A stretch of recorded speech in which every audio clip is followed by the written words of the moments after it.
afternoon. I'm Danielle, and I'm the Director of Communication of an association that works with youngsters that's called Impetu. In Group 5, we worked everything that is related to how can we work in digital media in order to eradicate, prevent, or serve and make sure bullying doesn't exist. The rest of the document is not here. However, these are the overall data. With regards to the problems, we embedded 4 big areas where we have the definition and identification of what bullying is, and we mentioned the problem, the anonymous denunciation, and making people sensitive or aware.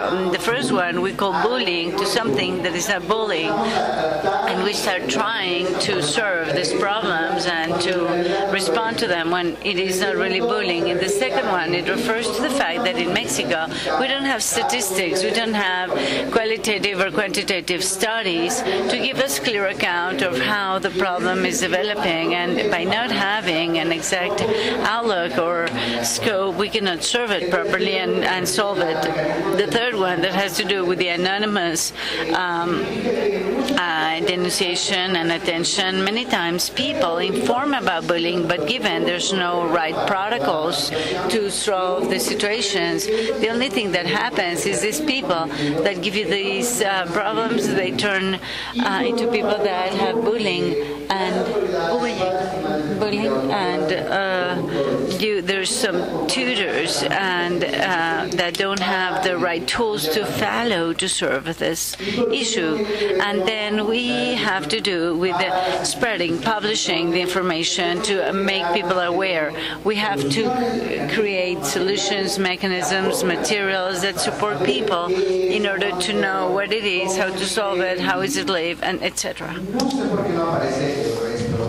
I don't know why the rest of the presentation is up here, but well, I remember. In the proposed solutions,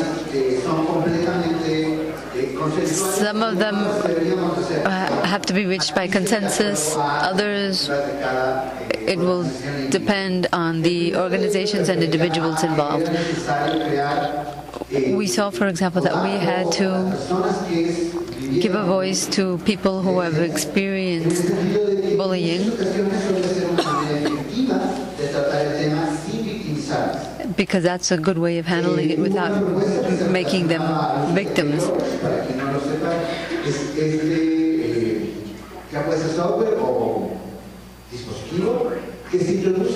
And then we can also use a thing called keyloggers so that you can key in information, and with that you can monitor what's happening. We also spoke about the possibility of setting up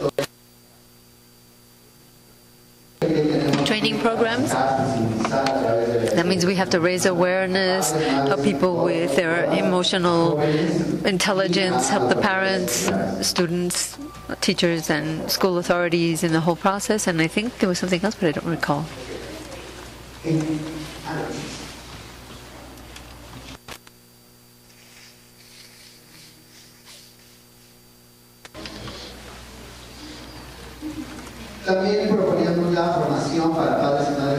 We also proposed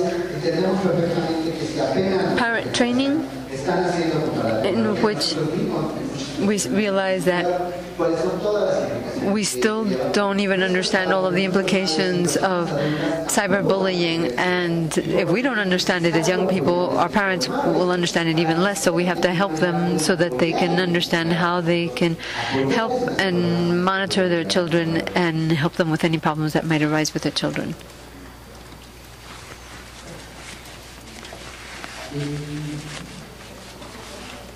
As I was saying, we don't really have enough statistics or actual diagnosis, and therefore we have to create a space to be able to gather that type of information. As to the technological proposals, we thought we could create a web portal and a dominion where we could have information related to children, not for consultation purposes, rather so that it can be children who can access it. and another portal where we could file complaints, provide information, and provide learning materials so that we can learn about and deal with these types of issues.